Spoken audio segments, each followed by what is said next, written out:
देखो, work and energy. Work तभी work होता है जब ऑब्जेक्ट डिस्प्लेस्ड हो, या डायरेक्शन ऑफ मोशन चेंज हो, या शेप चेंज हो जाए, या मोशन डिक्रीज हो जाए या इंक्रीज हो जाए।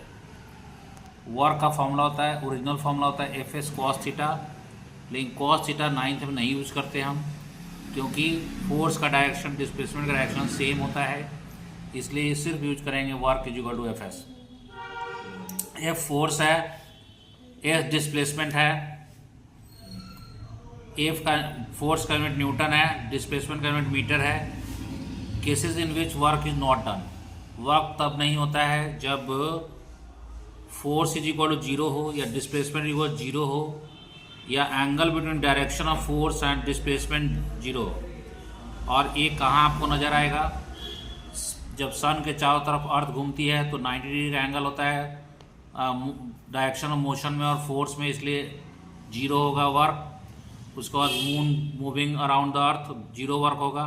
कूली अगर हेड पे अपने रख के चलता है प्लेटफॉर्म पे लगेज, तब भी जीरो होगा। प्लेइंग, लिसनिंग, इन सब में, रीडिंग, इन सब में वर्क जीरो होगा। ये आपके पास 10.1 एग्जाम्पल है। F is equal to 5 newton है, एस इज इक्वल टू 2 है, तो मल्टीप्लाई कर दोगे एफ इंटू एस, 5 इंटू 2 10 हो जाएगा। उसके बाद एफ 7 न्यूटन है, एस डिस्प्लेसमेंट 8 मीटर है, फिर मल्टीप्लाई कर दोगे तो 56 जूल हो जाएगा। Example 10.2, M is equal to 15 kg है, H is equal to 1.5 metre है, यहाँ एम जी एच फॉर्मूला लगेगा पोटेंशियल एनर्जी वाला वर्क के लिए। 15 इंटू 1.5 10 हो गया जी की value, acceleration due to gravity 225 answer आ गया। उसके बाद ये इस क्वेश्चन का आंसर नोट्स में है, जो ब्लू क्वेश्चन है। अब इसका W equal to F into S हो गया। Answer 3, if an object is displaced by 1 metre applying a force of 1 newton, then work done is equal to 1 joule होता है। W equal to F into S, 1 into 1 joule हो गया। उसके बाद answer 140 Newton है, और एस हमारे पास 15 metre है, तो मल्टीप्लाई कर दिया फिर 140 को 15 से, तो 2100 जूल आंसर आ गया है। Energy, ability to do work is called energy. ऐसा यूनिट इसका जूल होता है। Types of energy, mechanical energy के 2 पार्ट होते हैं, kinetic energy, heat energy, light energy, wind energy, chemical energy, atomic energy, nuclear energy, electronic energy, hydro energy water वाला, पानी वाला, मस्कुलर एनर्जी मसल्स वाला, potential energy, energy possess due to position और shape को potential energy बोलते हैं। P equal to m ji h होता है।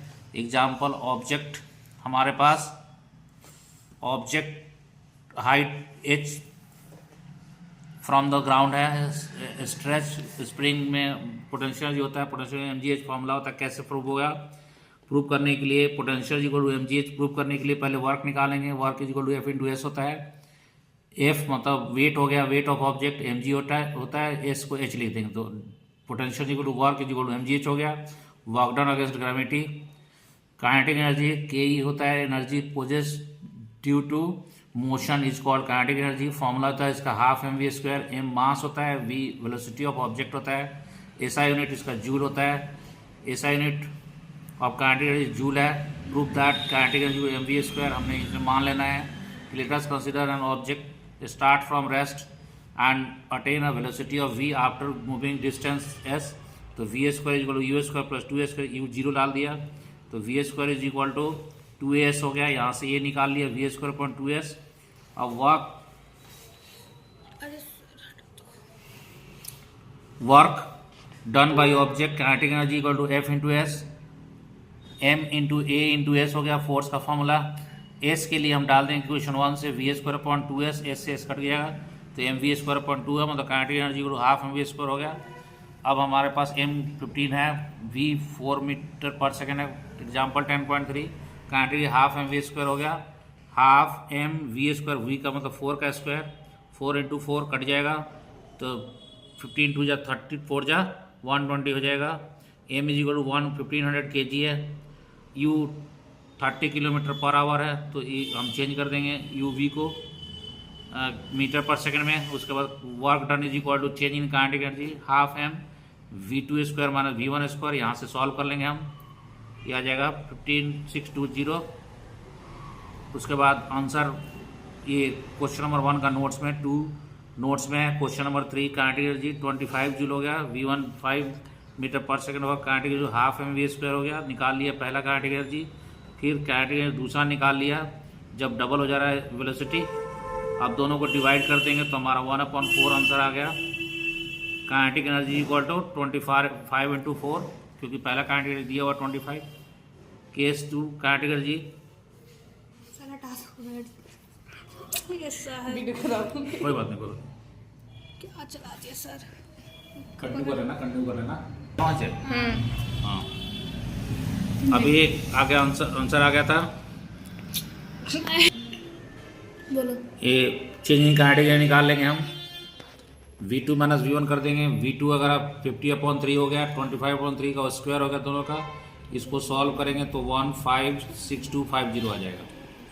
अब इसके बाद आंसर नंबर नोट्स में है, आंसर 2 भी नोट्स में है। आंसर 3 काइनेटिक एनर्जी 25 जूल है, V1 5 मीटर पर सेकेंड है। काइनेटिक एनर्जी पहली बार निकाला तो इससे m निकाल लेंगे, या m निकालने की जरूरत भी नहीं है, क्वेश्चन 2 कर लेंगे, दोनों को डिवाइड कर देंगे।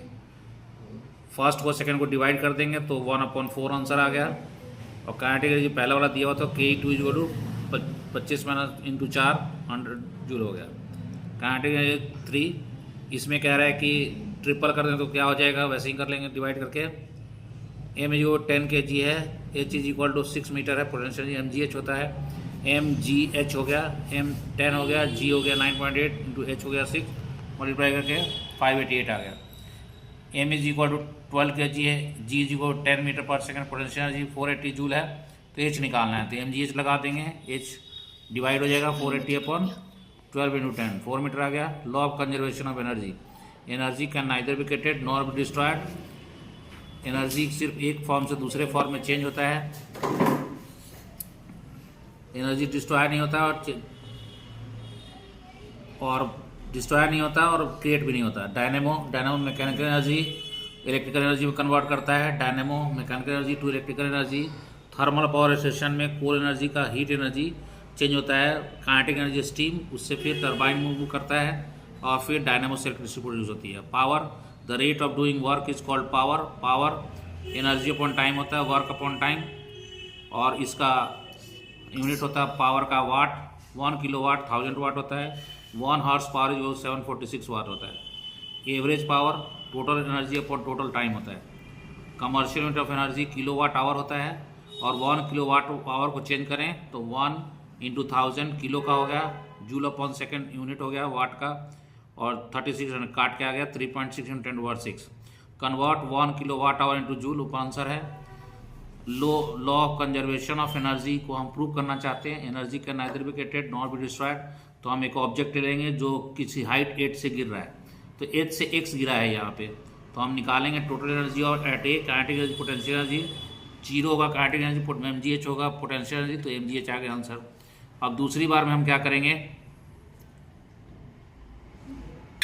दूसरी बार में हम निकालेंगे eight point B v² = u² + 2gh। u 0 है तो v² = 2gh आ गया। h हाइट गिरा है, h x गिरा है वो, तो हमने ले लिया 2gx। उसके बाद हमने टोटल एनर्जी निकाला, kinetic potential energy, kinetic half mv² है, mgh - x ले लिया पोटेंशियल एनर्जी, क्योंकि नीचे से h - x हाइट होगा। उसके बाद क्या होगा, जब करेंगे तो mgx कट जाएगा, mgh फिर आंसर आ जाएगा। From 1 and 2 total energy at A is equal total energy of B, prove हो गया। 10.7 work is equal W1 is equal to 400 newton है, W2 is equal to 400 newton है।